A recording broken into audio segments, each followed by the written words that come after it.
It's time for Betting Across America with your host, Patrick Meagher. All right, it is Betting Across America. By the way, congratulations to the D and Circa. They have right now, it looks like Dave Tooley's reporting, 1643 entries. Mike Palm's goal for that contest was 1,700, so they're almost there. They've got the quarterly prizes, a tremendous contest, and as well, our buddies over at the Super Contest, congratulations.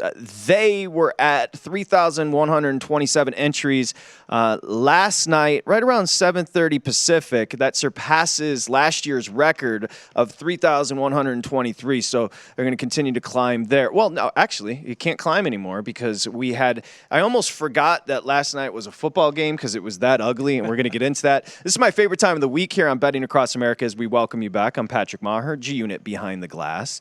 Our buddy Scott Spreitzer is here, 30-plus years handicapping experience. You can find him on Twitter, @ScottWins. And we were just talking about some of the contests. You cleaned up last year. You've won many of these contests. You're quite humble when it comes to it. But I asked you, are the contests it profitable because of how many entrants now, or does it come down to clout and ego at this point? Clout and ego. You hit it on the head. It is. It's. I start to think the reason I'm getting to these contests when they have such massive numbers is for those two reasons: clout and ego. Maybe a little bit more ego than clout.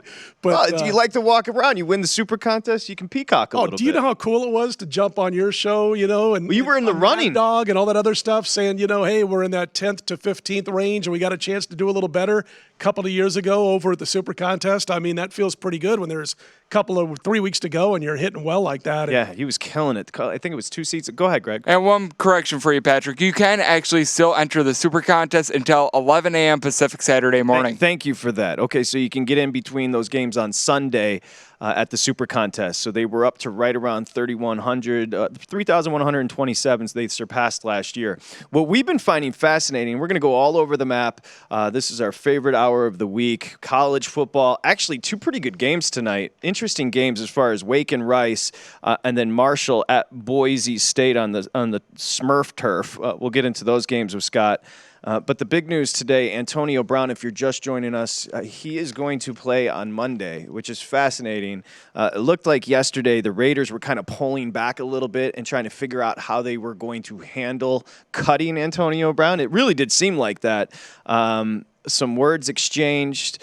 There were reports that it almost got physical between Antonio Brown and Mayock. And then today they've made peace. And apparently, $30 million will do this. Apparently there was a heartfelt apology from Brown to the team. And Gruden and the team said, we'll take you. He affected the number right around 1.5. And in just a couple of seconds here, I want to get to Scott as far as positionally how and value associated with a wide receiver, a running back, a quarterback. Generally, you're going to see 0.5 point to a point as far as a wide receiver is concerned. This number was affected about 1.5. Denver was a 2.5 point favorite. Now down to Denver, a 1 point favorite on Monday night. Okay, it's VSiN.com @VSiNLive. And as we welcome you back, we say hi. I'm Patrick Meagher here on Betting Across America. He's Scott Spreitzer. You see him every Friday here on Betting Across America. And that, I think we should start there. First off, the reaction to Brown playing, were you surprised? Not really. I had heard last night that the players, a lot of times when you see a player like Antonio Brown cause issues, there's that split in the locker room. Sure. Where, one group's going to go with the player side of things and the other group's going to go with management or coaching. And in this situation, from everything we heard late last night, it was the players were telling Gruden, do what you have to. Keep him on the team, let him play Monday. Oh, really? It's fine. Suspend him, that's fine. That's what we heard late last night, early this morning, is that there was no split locker room situation. So I think Gruden handled it well. I think letting the guy play and trying to say, okay, let's put everything in the past, season starting, let's see if the guy can, watch what he's doing and go out there and play and make some plays for us, I think is the right move by John Gruden. So having said that, do I think he's worth The adjustment in the points, yeah, I do, because of who he's playing for. I really do. Yeah. I think he's a difference maker on this team. If he goes out there and he's got his head together, there's no reason to think he won't be once kickoff starts, once the game actually starts. Did I play the game? Absolutely not. I'm not playing it with your money. I'm not playing it with Greg's money or anybody else. I'm leaving this one alone. I'm going to sit and watch and take notes. I don't want to mess with this game at all with everything that's gone on. Yeah, we always talk about going through 0. Well, this number opened, the Raiders, I believe opened right around Raiders, a field goal, 3-point favorite, moved all the way up to Denver, a 2.5-point favorite. The announcement was made, and right now I'm looking at the books. It's pretty consistent, and there it is, South Point. You can see the graphic, VSiN.com. Denver lane 1. Denver collecting 64% of the tickets right now, Scott, 65% of the money. You're going to hold off on this, but again, you understand the 1.5 associated with him because of what he would mean to that team in the red zone. They do have talent. I mean, Tyrell Williams is a good receiver. He can stretch the field. J.J. Nelson, Hunter Renfrow comes in, the kid. But really, a lot of this offense, especially with a rookie running back in Jacobs, so much of this was going to go through Brown, and you know Gruden wanted that. Absolutely. And you talked about a couple of receivers there. You got a couple of guys who are there to move the sticks. And what Brown can do is he can just spread out the defense with the patterns that he runs. And let's face it, when Antonio Brown's on the field, the defense has to adjust.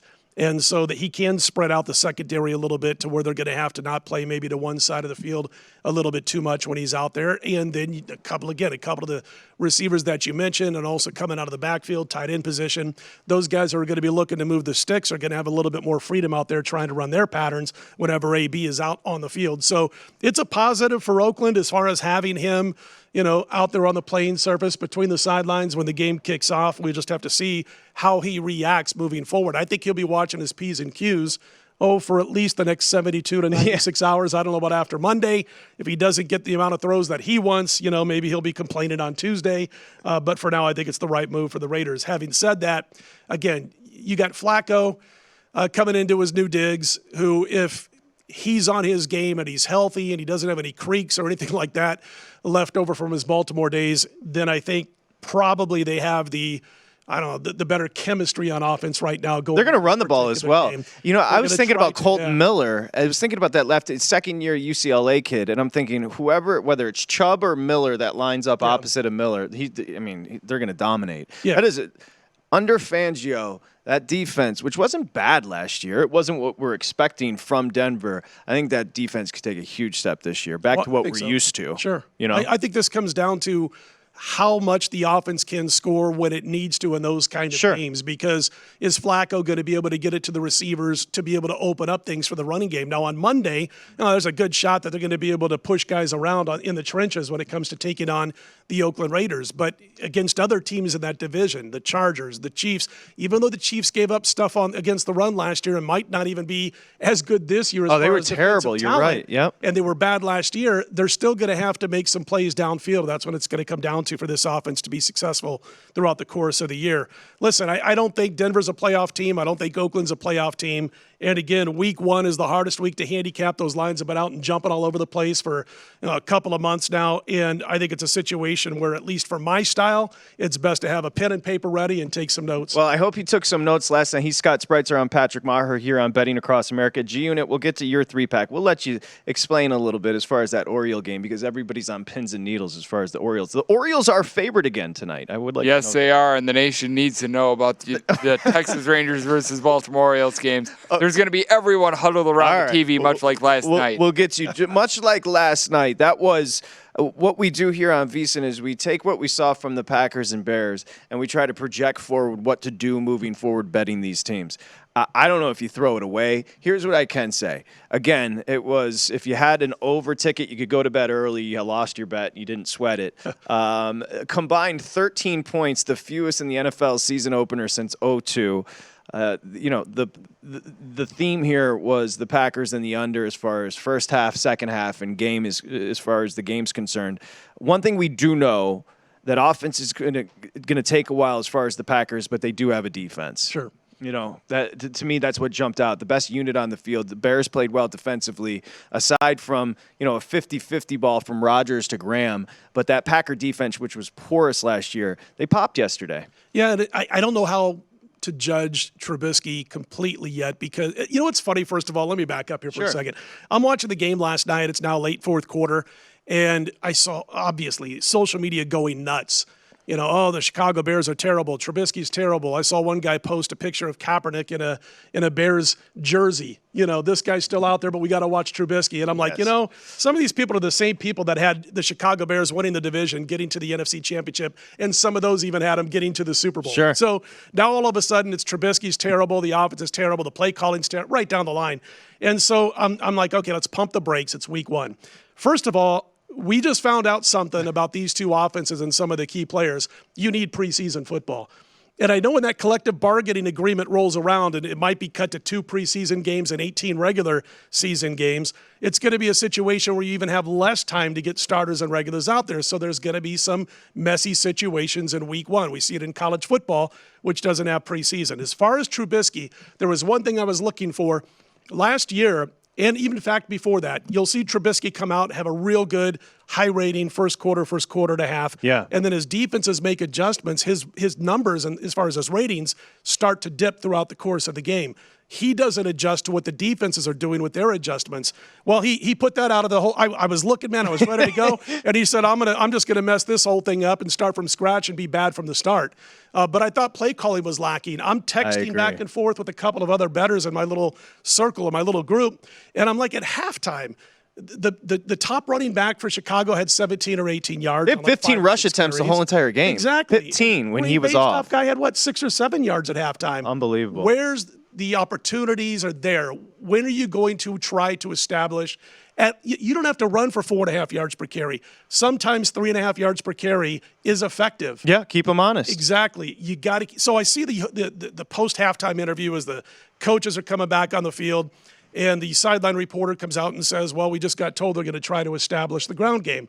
It's kind of what we were saying midway through the second quarter. And then they don't. They ran the ball twice for 9 yards. They had a 3rd and 1. They blew it on a bad call, and that's it. It's like they abandoned the running game. I know it picked up a little bit in the second half, but that's got to change for week 2. So we did not see the Bears doing what they need to from a play calling perspective. And neither one of these teams had to abandon the run because it was a close game. It was anybody's ball game. I'm glad you brought up the preseason, as I called it earlier, snacks, but the preseason snaps as far as quarterback. Trubisky had 3 in the preseason. Rodgers had 0. You saw that with the offenses. Go ahead, Greg.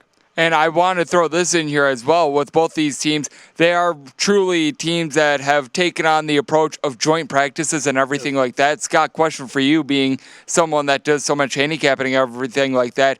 How do you track these teams that do these joint practices and everything like that? Because it's so much harder to get information. It's absolutely difficult in week 1 when it's all of a sudden becoming, like Greg just said, the thing to do is to have these joint practices and teams. Well, the coaches come to an agreement as well. The quarterbacks aren't getting hit. There's no tackling, essentially no tackling. So they have an agreement. Preseason's different, the games. And a lot of times when that happens, to answer Greg's question, like last night, I just simply won't play that game. You know, and you mentioned there was 3 snaps in preseason between the two quarterbacks. Neither one was taking a hit.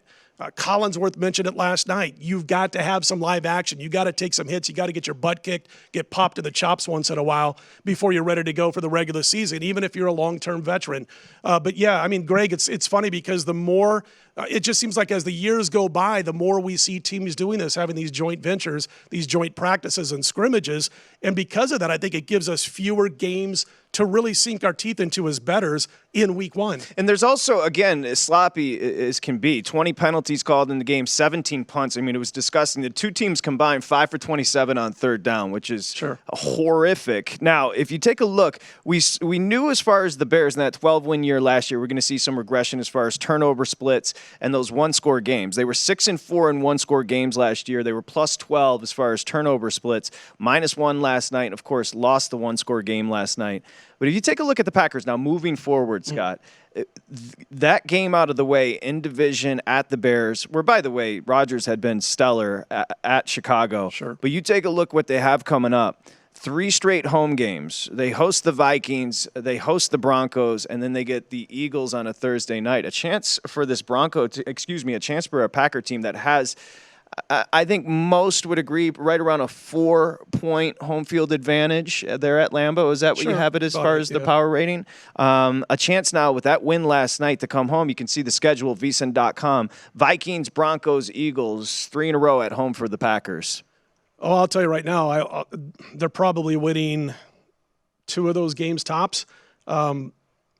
I don't see them winning all 3 of those games. I mean, they could easily slip up between the Vikings and the Eagles because you've got back-to-back divisional games, obviously, winning against the Bears, Vikings up next, and then you've got that Thursday night football game, which is going to be a big game for them against the Eagles. The Broncos, all of a sudden, other than being a game on the schedule you want to win, means absolutely nothing to them. And just looking at that schedule, if they get a win over the Vikings, I will be looking. I can't wait to see that line opening night on a Sunday night for the next week on that line for the Broncos game. Sure. I think that's a real tough spot for them. And obviously following up after the Eagles, they got to play at Dallas. That's another real tough spot for them. So listen, I had this team. I brought my previews, my season previews, my notes that I did like 6-8 weeks ago. And I have the Green Bay Packers winning 9 games, which was basically the over-under. Yeah, the Bears and Packers were set at 9, essentially the same juice on the over. Yeah, so. And as far as Chicago, I had them, last year they go, 12-4. I had them winning 9 games this year. I thought there was going to be – listen, besides what I told you about Trubisky with that first quarter being good, first quarter and a half, and then things getting bad for him as teams make adjustments, his off-target rate has been terrible so far since he's been in the NFL, and it was terrible again last night.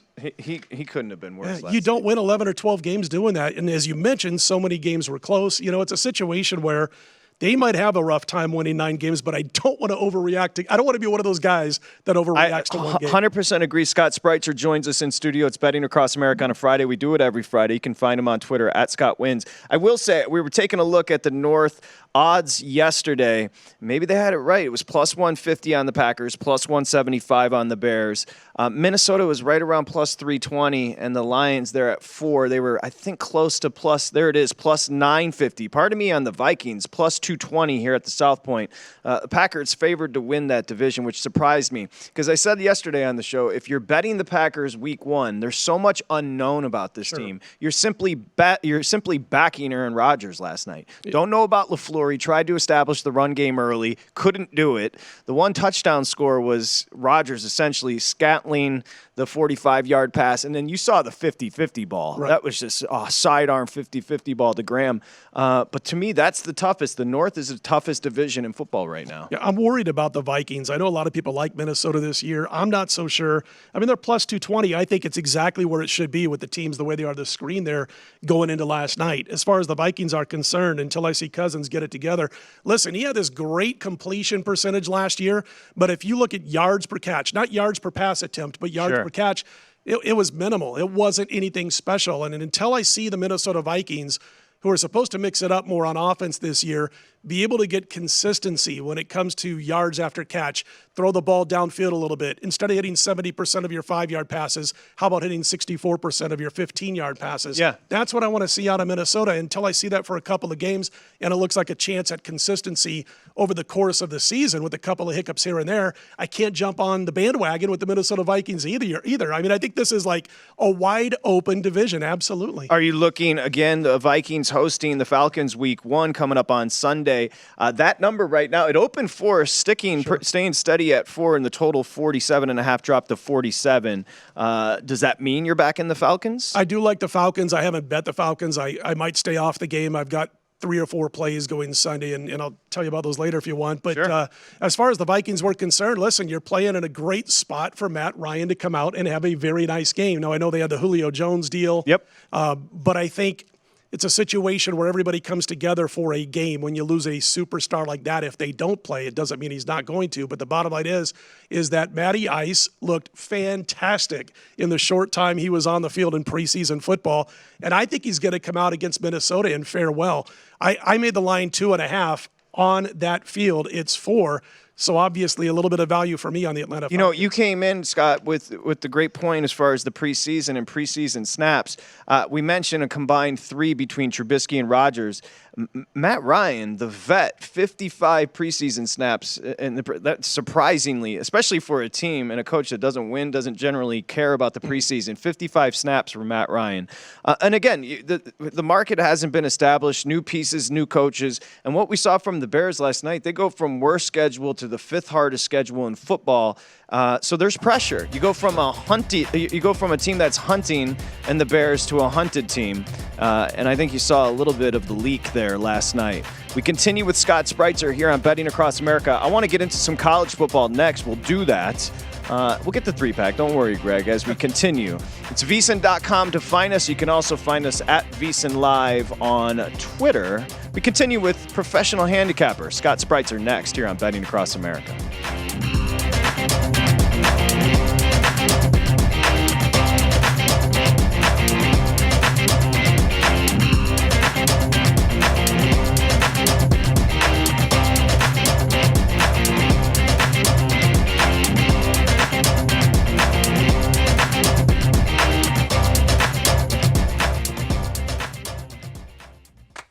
If you didn't catch VSiN last week, here's some of what you missed. I don't know. I understand why they're going. By the way, some other double standards. This has nothing to do with Andrew Luck, but this has to do with us as sort of a fan, as sort of the nation of hot takes and fans. Remember when Vontae Davis quit on them at halftime and we murdered him for doing so? Do you remember when Josh McDaniel looked like he was taking the Colts job and then he spurned them and everybody murdered Josh McDaniels for doing that? Here's Andrew Luck 2 weeks before the season. Are we really giving him a free pass on this and we're murdering those other 2 guys? Character murder, of course. I'm just saying, we have to sort of check ourselves sometimes who we give free passes to. I believe Andrew Luck has gotten free passes on many things through his whole career. I think he's been an interception machine at times, certainly during the postseason. People tend to look the other way. I've said this from the beginning of Andrew Luck's career in the postseason. We're just going to, if that was somebody else, would we excuse it as much? In Iowa, for one example, the book there, Ameristar in Council Bluffs, you reported they had $100,000 in liability on the Cornhuskers to win the national title already. Well, then I saw Ben Fowkes tweet last night. No, forget $100,000. They're up to $250,000 now. Is that right? Yeah, that's right. We had an update after I posted that first tweet, and it had already grown to $250,000. I think they had 260 bets within a week on their futures pool, the odds to win the national championship, and 162 or somewhere around there were on Nebraska. 60% of the money that's in the pool altogether is on the Cornhuskers. And to put that in comparison, there are 16 total bets on Clemson and Alabama combined, but over 160 on the Huskers. Do you know what their odds are right now, the Cornhuskers, to win it? So they started at 61. This is a Penn National book. It's a Ameristar Casino in Council Bluffs, which is right across the Missouri River from the Omaha. They started at 66-1 on the Huskers. They've actually moved it up. They're now offering them at 100-1. One of their philosophies is we want to offer good prices and encourage and incentivize local customers to come out and play because they think it's fun for people to root for the hometown team and just want to get them involved. So it's a pretty smart idea, in my opinion. How about that? I love that idea. I'm Brett Musburger. I want to tell you about PointsBet, New Jersey's premium sportsbook. They have the best promos out there, like No Juice Saturdays for every preseason football game. Also on Saturdays, PointsBet is offering plus 100 odds on all spreads and totals. Download the PointsBet app today, and you'll get $1,000 in risk-free bets. Just sign up with the code VSIN. Now, New Jersey only, must be 21 or older. Additional terms and conditions apply. Gambling problem? Call 1-800-GAMBLER. PointsBet. Stay sharp.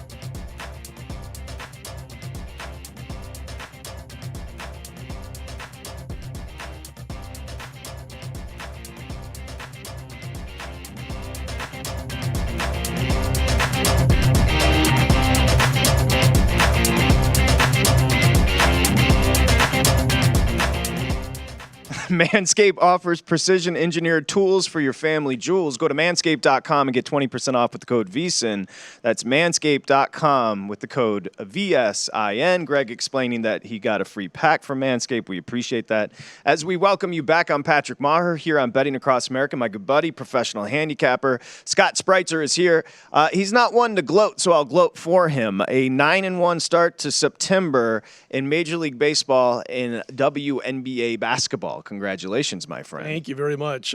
First summer of doing the WNBA, and it's been nice. Knock on glass, plastic. But I'll tell you what, it's been nice. But it's been and I had that bad week in baseball going into September, so it's always nice when you turn it around and flip it back the other way for a couple of weeks. Well, congratulations. You can find Scott on Twitter at ScottWins with 2 T's. You know, we were having a spirited conversation about a game, and you talk about this all the time as far as pros versus Joes and perception. Week 1, generally, the public is going to, specifically this game we're talking about, Kansas City and Jacksonville. We'll get to the number in a second. But Mahomes mania is off the charts. The reaction to what we last saw was the Chiefs were awesome last year and Jacksonville had taken a step back. We talked about a regression for Chicago when it comes to turnover differential and those close one-score games where they were 6-3. Last year, Jacksonville's defense, the thought was they were bad. They actually weren't. 4th overall in scoring defense, but they didn't get the takeaways and they didn't get the sacks. 2 years ago, the moniker Sacksonville. Last year, they didn't pick up those sacks. So I think there's a reaction right now. That Jacksonville, a 5-win team that ended the year so poorly, is down, and of course the Chiefs are up. If you take a look at the betting, and this number opened 4.5, we assumed that Tyreek Hill, who got an extension today, was going to be suspended. During the summer when that happened, Jaguar money came in and went all the way down to 3, and right here at the South Point, Chiefs laying 3.5. Total 50, right around 51.5. But if you take a look at it, Scott, 72% of the tickets right now on Kansas City laying 3.5, but it's 50-50 as far as where the money's going. Yeah, and I'm on the dog here, and listen, I look at what, like you talked about Jacksonville's defense 2 years ago, they couldn't be stopped. No, they're incredible. They were pulling people off the trenches, off their blocks and everything else. And then last year, not quite as good, although some overall numbers were pretty good still with Jacksonville. The talent is there. I thought what happened with Jacksonville last year is you had a situation where you had a quarterback who could not be relied upon. He's no longer there. Now you got Nick Foles, who's in the mix. And you saw this defense for Jacksonville left on the field for huge chunks of game time. And it wore on them. And you saw this team, which was supposed to be a front runner last year, all of a sudden kind of wilt over the second half of the season because they didn't have an offense they could rely on. Nobody was on the same page or on the side of Bortles and what he did over his couple of years there. But now you got Nick Foles, so you got a guy who's been there and done that. I think it's going to help with Leonard Fournette. He'll be able to run the football. That'll open things up for the passing game.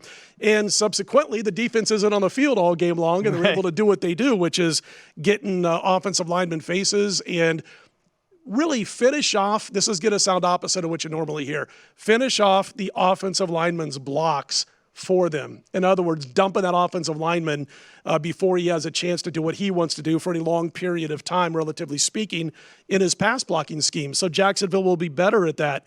And then as far as the KC defense, we know how bad it was last year. You've got a new scheme, which I think is going to take a little time with this defense. You don't have Dee Ford. You don't have Justin Houston.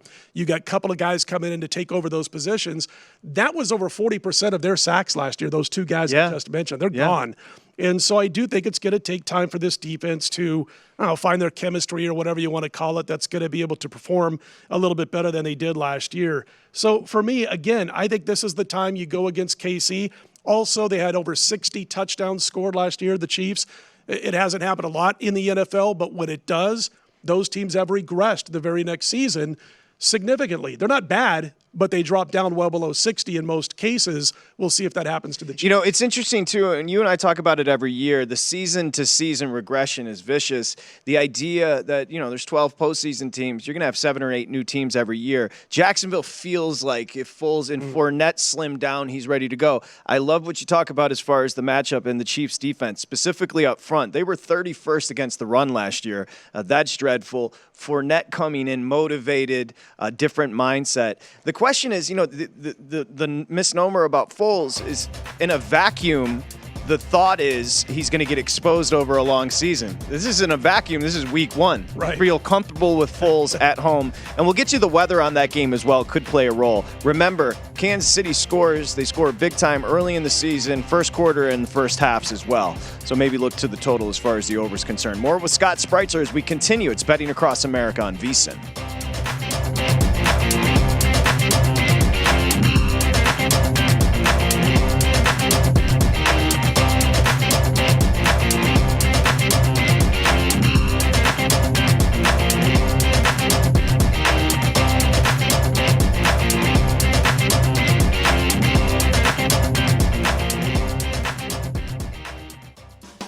If you didn't catch VSiN last week, here's some of what you missed. The bet I really want to talk about, though, is the Alabama Clemson versus the field prop. Yes. Okay. You know, we've had incredible response to that prop. We've taken more than twice as much money on that prop as we have on the entire Heisman Trophy pool. Oh, wow. Yeah, it's been, that was Ed Sandman's, that was his brainchild. He opened it at Pick'em. We saw sharp money come in, minus 110 on the Alabama Clemson side. We went to minus 130. We had another sharp late, minus 130. We got as high as minus 190. Started to see some sharp money come in, plus 160, plus 150. We're settled right now on Alabama and Clemson at minus 150. I mean, the season hasn't even started yet. So I definitely think the majority of the money is going to come in here over the next 4 months or so. But just a great response to that prop. Thing about betting today, too. You got to have access to live lines. Let's talk about 4 elements. You got to have access to live lines, the in-game betting. You also, even if you do have access, can't really have a life that day when it comes down to it, because you got to be there to actually play in-game lines. 3, you got to be decisive about your decision, and 4, maybe a little math in there too. But I got off it, Jeff. I in-gamed Rory McIlroy at plus 105, minus 115, and minus 145. Now, we don't do a show during that match, right? During the tournament. So it sucks to be able to, you say this for 2 weeks, 3 weeks, and I think that's the main point I want to get across is because you set yourself up with really good Koepka bets, 5-1, 5-1, north of 5-1, just south of 5-1 for throughout. And then, by the way, I don't think they adjusted him properly either. And even though he didn't win, it is the process that matters. I get it. Results, it's a black and white thing. It's a win or lose business. But you got to think about if the process went the way it did, we set ourselves up for the ability, once we saw Koepka in the group of 3, because it was really Schauffele, McIlroy, and Koepka, where we could actually in-game our way out of it. Didn't end up winning all the money we could have Koepka had won, but we didn't end up losing because we were able to manage it based on the good pre-flop bets. And again, having access to in-game, being available to bet them in-game, and then, of course, being decisive about the in-game. And right after that, by the way, McIlroy shot to minus 400, minus 800, and then he was gone. Didn't even put up lines after that. So you have to really, there's so many things in order to just be a better, that can be successful even in defeat, quote unquote. You have to have all those elements. This is a tough gig.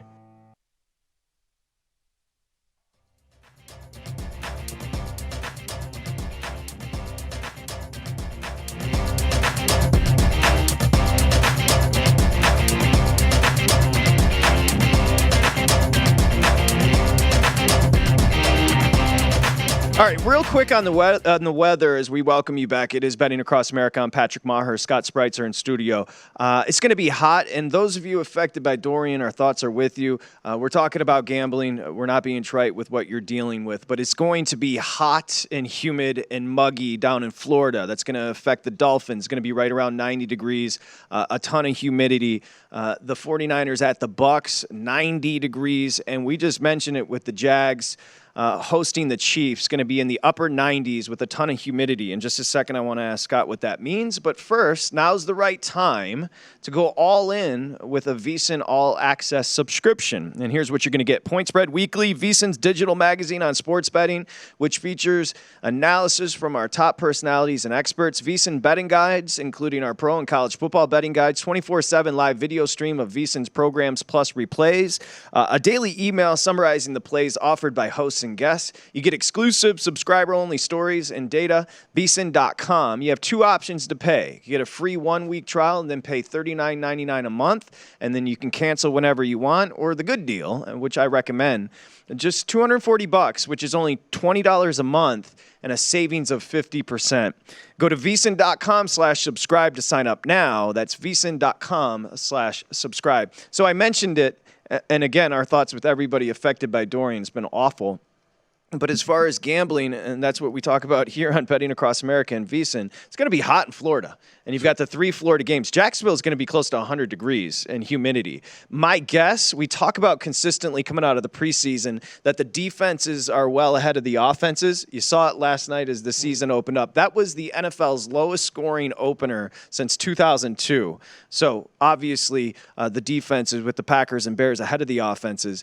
My guess is in this heat, you generally would see the defenses start to get gassed a little bit, though, down in Florida this weekend. Yeah, I would say develop a running game. Yeah, exactly. We just talked about that last night, but if it's hot and humid in Jacksonville like it's supposed to be, mid-upper 90s and 40% humidity, get that running game going especially if you're Jacksonville, because you're going up against a defense you should be able to run the ball against. If you can't run the ball in opening week against KC, not saying that this is like some automatic where Jacksonville wins this football game, but if you can't run for an effective 3.5 to 4 yards per carry in this game, I think they got to look at themselves the rest of the season moving forward, because I think this is when you can catch KC again with their new schemes trying to be developed. It's so funny how the perception changes year to year. You had Jacksonville up in New England with an opportunity to go to the Super Bowl 2 seasons ago. And then there is variance. And we mentioned, and I know I keep hammering this, but there are things you can't control, and there's always going to be regression with those turnover differences, some of the those games where there's close scores. Remember, Jacksonville opened 3-1 last year. They beat New England down in Jacksonville, and then they proceeded to go on a 7-game losing streak, and were horrible late against the spread. All right, that's that. I want to transition a little bit with Scott here to college football. 4 games in college football tonight. A biggie in Boise with Marshall visiting, but I like this one, and I think we should focus on it. Wake Forest and Rice.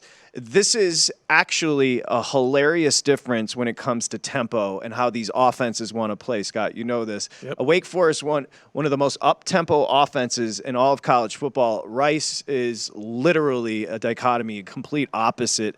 They ran Rice 44 plays against Army. 44 plays against Army. Let's take a look at the number, VSiN.com. Wake open 18.5. I saw it go up to 19.5 right now, right around Wake on the road, favored by 19. Heavy action on the over, both public and the pros. The total set at 59. Wake coming off that 38-35 win over Utah State, where 73 combined points were scored. And before we get to your cap on this, want to let you know, weather going to be in the upper 90s. So we're talking about weather again. Wake Forest at Rice, 19, and the total is 59. Can we say a team's one-dimensional if their running plays that they attempted a game are almost more than their passing yards in a game? That's basically what unbelievable. It was. I think they had 60, 62 yards passing, 44 rushing plays, as you mentioned last week for Rice. Listen, they played hard. They held the cadets of Army to 14 points. The one thing, though, about that is they were looking at almost a mirror of themselves. Yep. Same type of offense with Army that Rice wants to run. And now you got to make that quick switch to a Wake Forest offense that averaged 33 points a game last year, that topped 50 points a couple of times, that gained, about 570 yards or so total offense last week against a decent Utah State team. And the thing is that Wake wasn't just all passing. No. They ran for about $180. It was a respectable showing on the ground also. The problem for Wake is they couldn't slow Utah State, and through the air. Well, they don't have to worry about that so much this week. Will the heat become a factor? We'll have to wait and see on that one because Rice will be running the ball on every play, basically. I think Wake is the right side here if you're going to get involved. You do. Not any kind of step-out big play or anything like that. But I think what's going to happen is you're just going to see Rice not be able to handle everything that Wake's going to throw at them on the offensive side of the football. I just think it's a little bit too much. And you're not going to see Wake giving up, any passing yardage. I mean, if I'm Rice, I come out and play action right off the bat. Sure. 1st and 10 right away, I'm testing the deep waters to try to spread Wake's defense around a little bit, show them a couple of wrinkles they didn't prepare for.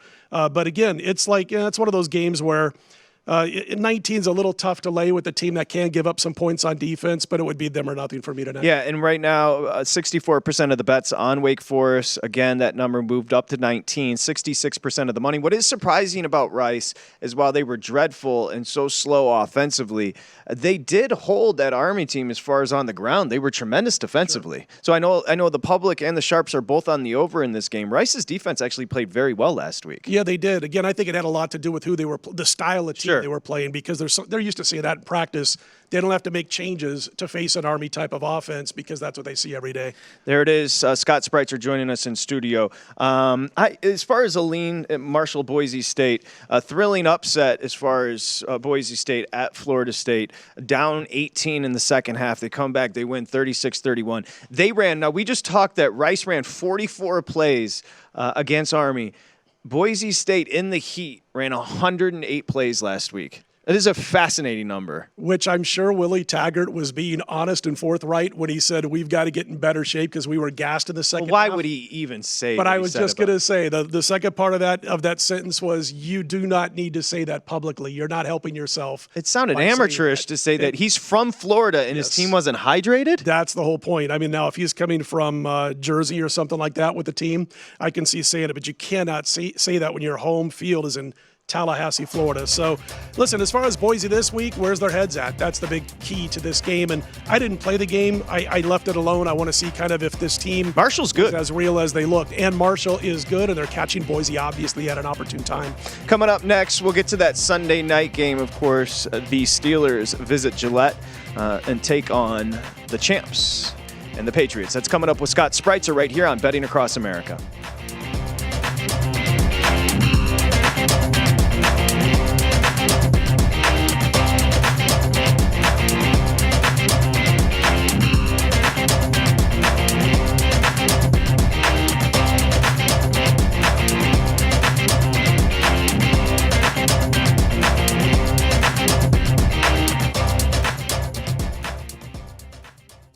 If you didn't catch VSiN last week, here's some of what you missed. I thought Murray was really inconsistent. I mean, he goes on a bootleg and he gets the ball batted down out in space by Curse, the tall free safety of Minnesota. I'm not impressed with Arizona offensively at all. Now, they may be holding things back. Murray did not look to me like the first overall pick in the draft. He looks little on the field. I called him the mayor of Munchkin Land. I mean, he looks little. And it's going to be hard for him to throw the ball. When you get balls batted down out in space on a bootleg, that's a concern. I mean, that trajectory is not good enough. And so, he had some wide open receivers. He missed them. His accuracy wasn't good. This offensive line for Arizona, I didn't think was very good. Now, let's go over to Minnesota. Minnesota defensively, I think they're missing a defensive lineman. I just don't think they're as dominant as they once were on defense. And their secondary's got to play much better. I like Minnesota and Philly in the NFC. I really like Philly. I think Philly's got a special team. I think Philly's going to be really good. See, you know this, and share it with our viewers if you would. Take out New England. Outside of New England, tell our viewers just how hard it is to win in this league. Luck and Manning, 20 years, one ring. Favre and Rodgers, 20 years, one ring. I mean, it's impossible, right? I mean, look, if you're a Packer fan, you feel cheated. One ring with the two of the best quarterbacks.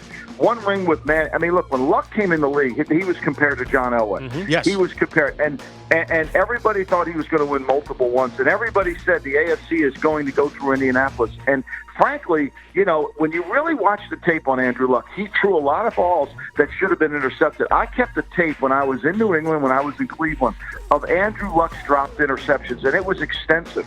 It was an extensive tape. I think he's a really good player. Don't get me wrong. Do I think he's John Elway? No. I think he got overblown coming out in that draft. I think he's a really good player. But the reality was he made a lot of mistakes with the football. He was careless with the ball. It wasn't Jameis Winston's carelessness, but he was. And if you just go back through and watch his tapes closely, you see a lot of interceptions that got dropped. And so now the Colts, for the first time in the last 20 years, have to face reality without a quarterback. That's not a fun thing to do. New to VEASAN? The best way to learn more about sports betting and how VEASAN can help you is to sign up for our free daily newsletter. Get an email every morning with news and betting resources plus our programming highlights. Go to VEASAN.com/newsletter. That's VEASAN.com/newsletter.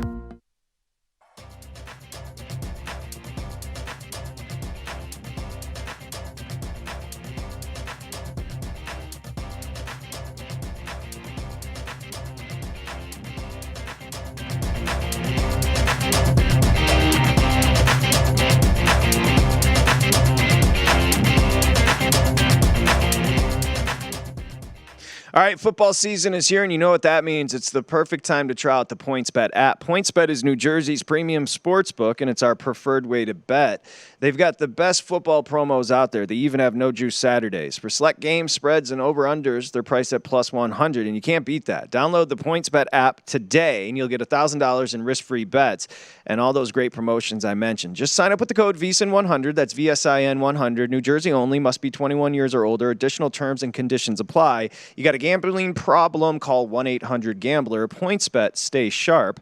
As we welcome you back, I'm Patrick Meagher here on Betting Across America. It's VEASAN.com online. You can also find us on Twitter at VEASANLive.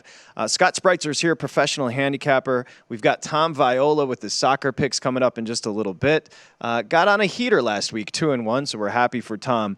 Before we get to those, I want to do this last segment. I want to do some rapid fire. Okay. I'm going to throw some games at you this Sunday because that's what they want. And I'm just going to ask you a lean, but you don't necessarily have to give a pick here, and we can just get into like a 30, 45-second cap on these games.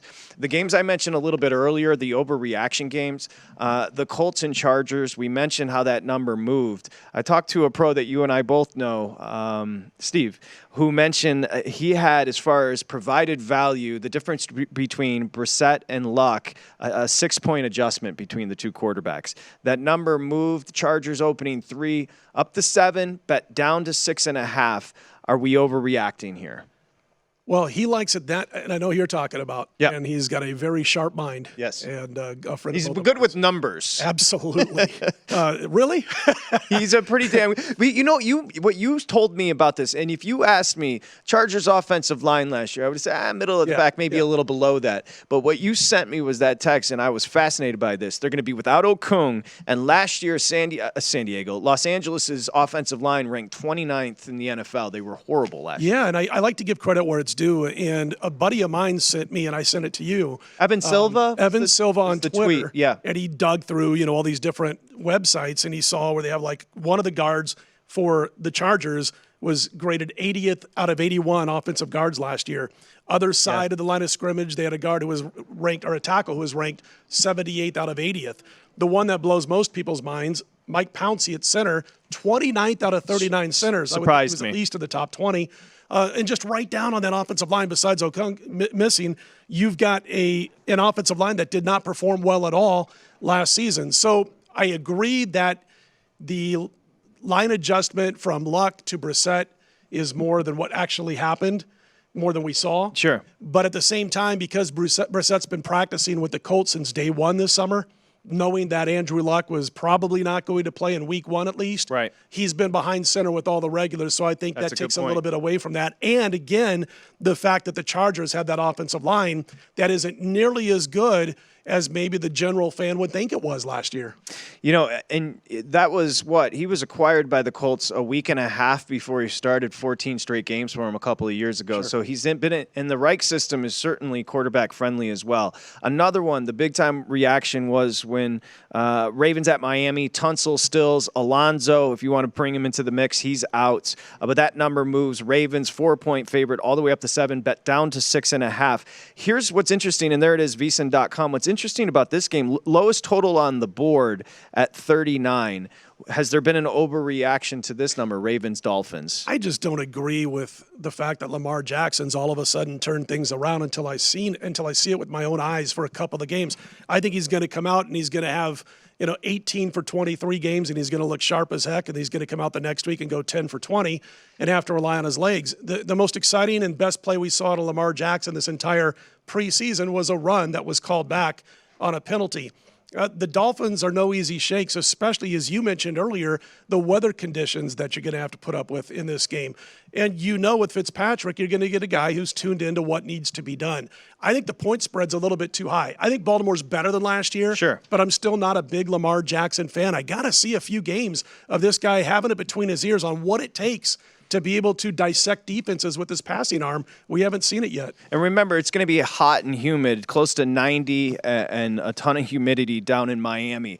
Another one. This one's interesting. You ask about the Super Bowl hangover.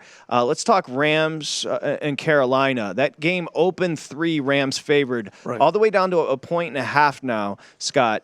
Last 20 seasons, I love this one. The Super Bowl loser, week 1 against the spread, 3-16-1. Yeah. That is a legitimate hangover here. It is a hangover that has to be factored in, I think, to a certain extent. Also, I actually played the Panthers in a 2-team 6-point teaser this week. And at the time, they were 2, teased them up to 8. I teased the Bills, was the other half of that teaser, up to 8.5 against the Jets. The bottom line for me is if Cam Newton, who is, looks like he's healthy, heading into this season with the kind of weapons that he has around him, with Norv Turner calling the shots, the fact that he's healthy, he's got the weapons, he's got the offensive coordinator who could help him do what he needs to do to be at his best level of play. If they can't get this offense going this year, then it has to fall on Cam Newton. Yep. Finally, as far as I'm concerned. And I'm a Cam Newton fan for the most part, but in this particular game, I think it's going to be a situation where he's going to be able to handle the Rams defense. I really do. So even though I think the Panthers are going to win this game outright this week, I decided to tease it up to 8, because if there are already mistakes that are made along the way by himself or his skill position players, getting used to everything with everybody coming together, then all of a sudden I'm going to be glad to have that extra few points with that teaser. And we talked about it with the Bears. The Rams, similar. Last year, a +11 turnover differential, and they were great in one-score games. So again, turnover differential in the one-score games, there's going to be a regression there. Cooper Kupp coming back as far as the Rams are concerned, that's enormous as far as opening up that offense and doing what McVay wants to do overall. But you teased that one, so you went up to 8. Right now, that number, the Rams laying a 1.5 on the road. And again, just to reiterate, 3-16-1 against the spread. Super Bowl loser, week 1 the following year.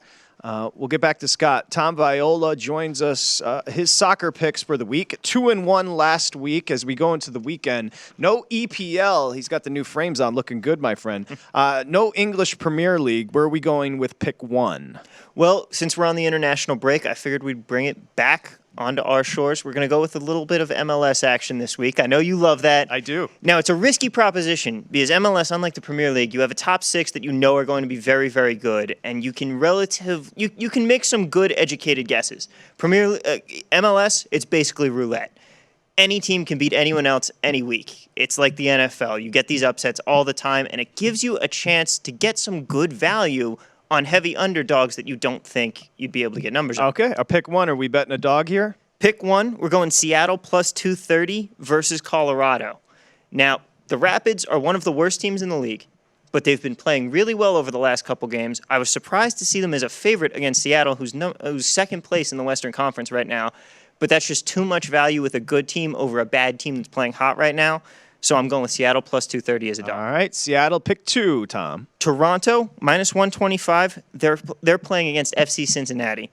They're a favorite, but it's just too much value. You're only laying $1.25 there against an FC Cincinnati team that is by far and away the worst in the league, and not they could potentially pull off an upset bad, just they're not playing on the same level as the other teams in the league. Seattle, pick 1. Toronto, pick 2. Pick 3 from Tom. Go ahead. NYCFC, they're hosting the New England Revolution. They're a -120 favorite, and it's another case of I just think that they're a better team. They're going to the playoffs, and they are locked in right now at -120. I really like them. NYC. Yep. Okay, you got it. 3-0. Are we feeling good? We're feeling real The Frames, the Blazer, I feel good as well. 2-1 last week, Tom Viola. Thank you, buddy. Appreciate it. We got a 3-1 MLS week this week. Before we get out of here, I wanted to ask you, Scott, quickly about that Sunday night matchup. The Patriots, of course, hosting the Steelers. I found this number on Tomlin: 22-13 against the spread as a road dog, 24.3 return on investment. But here's the bottom line about the Patriots, and there's the number, VSiN.com. Patriots laying 5, total 49.5. Since 2016, let's go with this: 21-8 against the spread at home, 72% clip. Since 2012, hitting right around 67.7 against the spread at home. The Patriots undefeated last year, and I think they were 7-1 against the spread at home. Well, I'll tell you what, they're 39-16-2 against the spread at home. No, you just won up me. You just won up me, Scott. They were 9-0 at home last year, including the playoff win over the Chargers, true. double-digit win. And out of those 9 wins, they only had that one that came by less than 7 points, and that took a Herculean effort by Patrick Mahomes and that KC offense, that great game, which was decided by a field goal by the time it was all said and done. I think Pittsburgh is the best team in the AFC North. I think they're going to outdo you love them the this Cleveland year. Browns. I don't know if I love anything when it comes to betting. I like things. I don't love things. But I think they do outduel the Cleveland Browns. But in this particular game, listen, do you really want to go against a Belichick-Brady team that just covers at home? Aren't there better spots, in college football and the NFL every week than to buck? Especially the number dipping down a little bit. Open 6.5, now 5.5. I was surprised to see and that. as low as 5 in some books here at the South Point at last check. So it's a situation where I think this New England offense is going to be better this year than it was last year. I think Belichick and Brady are going to have one of their best offenses we've seen in the last few years. Saying that, knowing that Gronk isn't a part of this team. We'll see if he comes out, if they come out, and they're on the same page in week 1. But again, for me, it's like I can see better spots to take an underdog than playing against. And I mentioned this to you the other day, Patrick, real quick. Yeah. New England's putting up those spread numbers with premium added to their line. Sure. This isn't like the normal home favorite. You have to lay a little bit extra usually. The books are when you're shading. talking about the New England Patriots, yet they still keep covering at that huge rate. And let's see, right now, 62% of the tickets on New England, but 61% of the money on the Steelers. So interesting diversion there. I think the Patriots have an advantage in the secondary. They're loaded. Gilmore and McCourty and Jackson. It should be an interesting matchup. Right now, it's all the way down to 5 at the South Point. Brent's coming up next with My Guys in the Desert, and I want to warn him, 2 legends, Mad Dog Chris Russo and of course, Brent. Mad Dog is obsessed with Brent's travel schedule this year, so Brent, he will be asking you all about your travel this year with the Raiders. That's coming up on My Guys in the Desert. Thank you, Scott. Appreciate it. Thanks for having me again, Patrick. All right, we'll talk to you tomorrow morning on the Lombardi Line. My Guys next.